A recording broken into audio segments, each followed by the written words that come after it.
আসসালামু আলাইকুম রহমতুল্লাহি ওবরাকাতুহু। মাশাআল্লাহ, আল্লাহ তাআলার অশেষ রহমতে আমরা অবশেষে অটো ইনকিউবেটর বানাইলাম।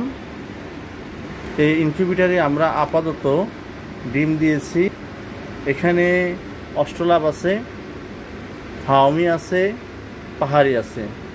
মহান রব্বুল আলামিনের অশেষ রহমত এবং নিয়ামতের দিকে তাকিয়ে মহান রব্বুল আলামিনের নামে বিসমিল্লাহ করে আমি ডিমগুলো ইনকিউবেটরে দিছি।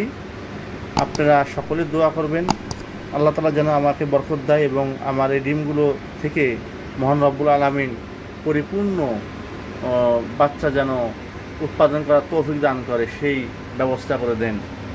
অটো ইনকিউবেটর বানানো হয়েছে, এটা সম্পূর্ণ আমি বানিয়েছি। স্ট্যান্ডগুলো বিভিন্ন জায়গা থেকে আনছি। এখানে দুটো লাইট দেওয়া আছে, ফ্যান দেওয়া আছে এবং স্ট্যান্ডের একটা তাক এখনও খালি আছে, আমরা এখনও তাকটা দেই নেই। ট্রেল বেসিসে ডিমগুলো দেওয়া হয়েছে। আগামী ৫ম দিনে আমরা ডিমগুলোর লাইটিং করে দেখব যে ব্রুডিংয়ে বাচ্চা আসছে কি না। শুধু দর্শক মণ্ডলী, আমরা বিগত প্রায় ১ মাস আগের থেকে আমরা ডিম সংগ্রহ করতেছিলাম আমার এই ফার্মের। আমি আমার রিসেন্ট ডিমগুলো দিয়েছি, আর ১ মাস আগের ডিমগুলো কী অবস্থা আছে সেটা দেখার জন্য আমি একটা ডিম ভেঙেছিলাম। এখান থেকে আপনারা ২০ ডিম কেমন এটা বুঝতে পারবেন। দেখেন, এই সেই ডিম ভাঙা অংশ।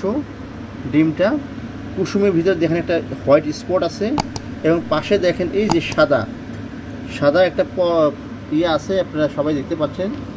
এই যে আমার কলমের মাথায় সাদা এই অংশটা, এটি হচ্ছে বীজ বলা হয়, বা এটি মোরগ থেকে মুরগির ডিমে আসছে। এটা যদি ডিমে উপস্থিত থাকে তখন আপনারা নিশ্চিন্তে মনে করবেন আল্লাহর রহমতে আলহামদুলিল্লাহ রব্বুল আলামিন এই বীজ ডিম এটা পরিপূর্ণ গুণমান সম্পূর্ণ একটা বীজ ডিম। এই ডিমটার কুসুমগুলো সম্পূর্ণ জয়েন্ট আছে, কোনো ধরনের কুসুমটা পানি হয় নাই। আমি ভেঙে দেখলাম। আমার এই ইনকিউবেটরটা আমি আপনাদের পরিচয় করে দিচ্ছি।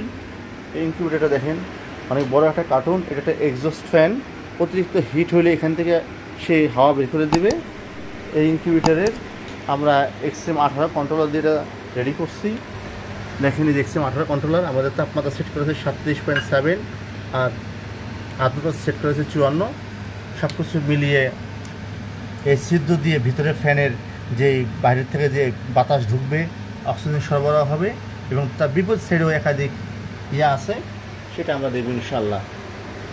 এই হচ্ছে আমার সার্বিক অটো ইনকিউবেটর। এটার এই পাশে দেখেন সিদ্ধগুলো দেওয়া আছে, এখানে যেহেতু অক্সিজেন পর্যাপ্ত পায়। এবার আমরা আসব আমাদের নতুন যে রানিং অস্ট্রোলাভ মুরগি, এই গত কুরবানি ঈদে, মানে আজ থেকে প্রায় 15 দিন বা 17 দিন আগে যে অস্ট্রোলাভ ডিম মুরগি যে ডিম পাড়া শুরু করছে, আমরা সেই ডিমটাও ভাঙলাম, চেক করলাম। অস্ট্রোলাভ মুরগির ডিম এটা, তাই না? দেখেন আলহামদুলিল্লাহ, এটা হচ্ছে নতুন অস্ট্রোলাভ মুরগির ডিম। এখানেও আমরা বীজ ভালোভাবে আমরা দেখতে পাচ্ছি। দেখেন এই যে এই সাইডে কুসুমের বাহিরে দেখেন আলহামদুলিল্লাহ সফলভাবে বীজ আছে। তাহলে আমরা আশা করতে পারি আমাদের অস্ট্রোলাভ ডিম বীজ ডিমের গুণমান সম্পূর্ণ ঠিক আছে। এটা হচ্ছে অস্ট্রোলাভের ডিম, এটা হচ্ছে ফাউমের ডিম। কুসুমটা অস্ট্রোলাভের ডিমটা একটু ছোটো, নতুন রানিং মুরগির ডিম, কিন্তু মোরগের যে বীজ যে আছে সম্পূর্ণ পরিলক্ষিত হচ্ছে। এই ক্ষেত্রে আপনারা দেখেন অস্ট্রোলাভ মুরগির বীজটা অতটা মানে এই ফাউমের তুলনায় অতটা মানে সাদৃশ্য না। ফাউমিটার একটা ছোট্টখাটো একটা পিন্ডলের মতন আছে, আর অস্ট্রোলাভের বীজ যে আছে সেটা অবস্থা। আল্লাহ তাআলা যদি কবুল করে এই বীজই বাচ্চা হওয়ার মতো সক্ষমতা রাখে, তবে একটা পূর্ণাঙ্গ পূর্ণ বয়স্ক বীজ ডিমের যে গুণমান সেটা আমরা দেখতে পাচ্ছি। এটা নতুন বীজ ডিম, যে একটা পূর্ণ বয়স্ক মুরগির বীজ ডিম, তাতেই আমরা পার্থক্য করতে পারি। এই মুরগি থেকে যে বাচ্চাটা হবে সে অনেক হুষ্টপুষ্ট হবে, অনেক ভালো গ্রোথ হবে এবং খুবই দ্রুত রেসপন্স করবে, সম্পূর্ণ পুষ্টিমান ঠিক থাকবে। আর এখান থেকে বাচ্চা হলে সেও ভালো হবে, কিন্তু এর তুলনায় সে একটু কমজোর হবে। তা এই হচ্ছে আমাদের সার্বিক বীজ ডিমের একটা রিভিউ। পাশাপাশি আমাদের নতুন ইনকিউবেটর ডিম দিলাম। আপনারা সকলেই আমার এই ডিমের জন্য দোয়া করেন, মহান রব্বুল আলামিন যেন কবুল করে। এখানে যদি আমরা বাচ্চা পাই এবং তার রিভিউ আপনাদের দিব। আজকে এই পর্যন্ত। আমরা ভিতরে আমাদের হাইগ্রোমিটার আছে একটা, ওই হাইগ্রোমিটারে আমরা দেখতে পাবো কারেন্ট চলে গেল, কি টেম্পারেচার কি আর্দ্রতা আছে। আলহামদুলিল্লাহ আমাদের কার্যক্রম শুরু হয়ে গেছে। দীর্ঘ এখানে থাকবে 17 দিন।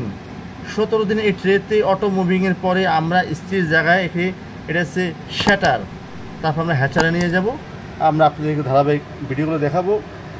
আজকে এই পর্যন্তই, ইনশাল্লাহ আগামীতে আবার কথা হবে। সেই পর্যন্ত সকলে ভালো থাকুন। ফি আমানিল্লাহ। আসসালামু আলাইকুম ওয়া রাহমাতুল্লাহি ওয়া বারাকাতুহু।